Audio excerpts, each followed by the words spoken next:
Assalamualaikum warahmatullahi wabarakatuh. Yang terhormat Bapak Abdul Razak, SEMM, selaku dosen perekonomian Indonesia, Universitas Siber Asia.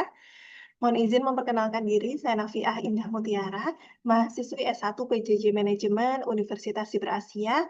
Kali ini akan mempresentasikan terkait strategi Indonesia keluar dari middle income trap melalui kebijakan fiskal, moneter, dan utang luar negeri untuk memenuhi ujian tengah semester S1 PJJ Manajemen Universitas Siber Asia. Baik, marilah kita mulai. Jadi yang pertama perlu kita ketahui adalah apa itu middle income trap. Nah, jadi middle income trap atau MIT adalah kondisi di suatu negara di mana negara tersebut berhasil mencapai tingkat pendapatan menengah tetapi sulit atau gagal untuk bertransformasi menjadi negara berpendapatan tinggi. Nah, penyebab utamanya yaitu karena produktivitas tenaga kerja yang rendah, biaya produksi dan logistik yang tinggi, inovasi dan teknologi yang belum optimal, serta produk bernilai tambah rendah.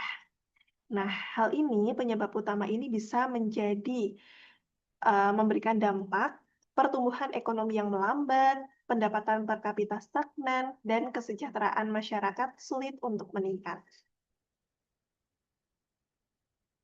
Sudah disampaikan oleh Griffith 2011 bahwa kunci keluar dari MIT yakni adalah investasi, inovasi, dan SDM berkualitas, di mana investasi dan inovasinya tentunya yang mampu meningkatkan produktivitas serta menghasilkan barang dan jasa bernilai tinggi. Nah, oleh karena itu, kebijakan ekonomi Indonesia itu harus diarahkan untuk memperkuat itu tadi investasi, inovasi, dan SDM yang berkualitas. Cara-caranya bisa melalui pengembangan teknologi inovasi dan riset, peningkatan produktivitas, hilirisasi industri, dan penyiapan SDM yang mendukung produksi barang bernilai tambah tinggi atau high value added. Karena target Indonesia itu menjadi negara berpendapatan tinggi pada tahun 2036 sampai 2038 untuk menciptakan visi Indonesia Emas pada tahun 2045.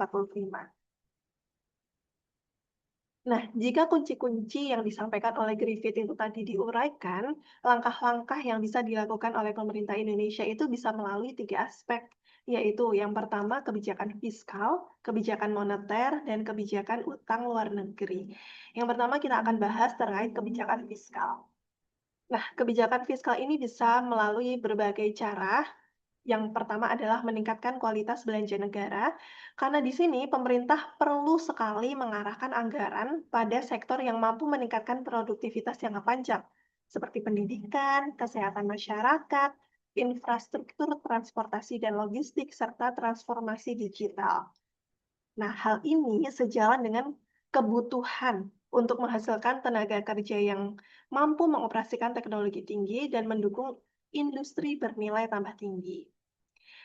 Langkah yang kedua adalah mendorong hilirisasi dan industri dengan cara meningkatkan nilai tambah produk domestik dan mengurangi ketergantungan pada ekspor bahan mentah. Yang ketiga adalah optimalisasi penerimaan pajak, karena optimalisasi penerimaan pajak itu diperlukan untuk menciptakan ruang fiskal yang lebih besar melalui digitalisasi administrasi dan perpajakan, digitalisasi administrasi perpajakan, peningkatan kepatuhan wajib pajak, dan menaikkan tax ratio. Karena dengan penerimaan negara yang kuat, pembangunan dapat dilakukan secara berkelanjutan melalui peningkatan tabungan domestik tanpa ketergantungan yang berlebihan pada utang. Nah, keberhasilan investasi dan inovasi itu tidak hanya bergantung pada kebijakan fiskal, tetapi juga memerlukan stabilitas ekonomi yang dijaga melalui kebijakan moneter. Nah, kebijakan moneter ini dijalankan oleh Bank Indonesia untuk menjaga stabilitas ekonomi dan mendukung pertumbuhan yang berkelanjutan melalui berbagai cara. Yang pertama, menjaga stabilitas inflasi. Karena inflasi yang rendah dan terkendali itu bisa menjaga daya beli masyarakat, memberikan kepastian bagi dunia usaha, dan meningkatkan minat investasi. Yang kedua, menjaga stabilitas nilai tukar rupiah untuk meningkatkan kepercayaan investor, mengurangi tekanan biaya impor bahan baku, dan sebagainya. Selanjutnya, yang ketiga adalah dengan mendorong pembiayaan produktif. Bank Indonesia bersama sektor perbankan lain bisa melakukan berbagai hal.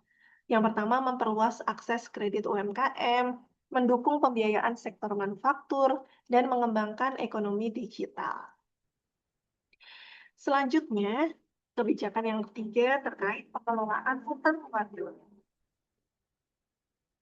Yang pertama, tentunya pemerintah Indonesia harus mengutamakan utang untuk investasi produktif. Utang itu sebaiknya digunakan untuk infrastruktur yang strategis, energi, pendidikan, teknologi, dan konektivitas nasional. Karena penggunaan utang yang produktif itu bisa menghasilkan multiplier effect yang mampu meningkatkan produktivitas dan daya saing ekonomi dalam jangka panjang. Yang kedua, kita harus tetap menjaga rasio utang agar tetap aman. Pemerintah perlu menjaga rasio utang terhadap PDB pada tingkat yang sehat, defisit anggaran yang terkendali, dan kemampuan untuk pembayaran utang. Dengan demikian, utang luar negeri itu bisa menjadi katalisator transformasi ekonomi tanpa menimbulkan beban yang berlebihan bagi generasi yang mendatang. Yang ketiga, tentunya diupayakan untuk mengurangi ketergantungan pada utang asing.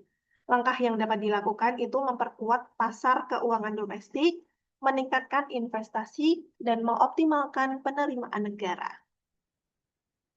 Nah, jadi dari langkah-langkah tadi, Indonesia itu sudah melakukan berbagai upaya atau strategi. Nah, upaya yang telah dilakukan Indonesia diantaranya adalah pembangunan infrastruktur masif, penyederhanaan regulasi investasi, hilirisasi industri sumber daya alam, digitalisasi ekonomi, dan juga integrasi ke global value chain atau rantai pasok global. Kesimpulannya, agar kita bisa keluar dari middle income trap, Indonesia itu harus melakukan transformasi ekonomi yang berfokus pada investasi, inovasi, peningkatan produktivitas, dan penciptaan nilai tambah yang tinggi. Kebijakan fiskal tadi perlu diarahkan untuk pembangunan SDM, riset, hilirisasi, dan infrastruktur. Kebijakan moneter harus menjaga stabilitas ekonomi serta memperluas akses pembiayaan bagi sektor yang produktif. Sementara itu, kebijakan utang luar negeri harus dimanfaatkan secara optimal untuk mendukung inovasi atau investasi yang strategis yang nantinya bisa memperkuat daya saing nasional. Langkah-langkah yang telah dilakukan oleh pemerintah Indonesia tadi itu merupakan sebuah fondasi yang sudah tepat. Namun keberhasilan keluar dari MIT membutuhkan komitmen dan konsistensi yang tinggi, sinergi antar pemerintah dan juga dunia usaha, akademisi, masyarakat, dan keberanian untuk terus mendorong inovasi dan juga transformasi ekonomi. Dengan strategi-strategi tersebut tadi, target Indonesia menjadi negara berpendapatan tinggi pada tahun 2036 sampai 2038 dalam mewujudkan visi Indonesia Emas 2045 memiliki peluang yang sangat besar untuk dapat tercapai. Karena itu tadi, kunci Indonesia menjadi negara maju pada Indonesia Emas adalah investasi, inovasi, dan juga SDM yang berkualitas. Baik, demikian disampaikan. Atas kurang lebihnya mohon maaf. Kami akhiri. Wassalamualaikum warahmatullahi wabarakatuh. Terima kasih.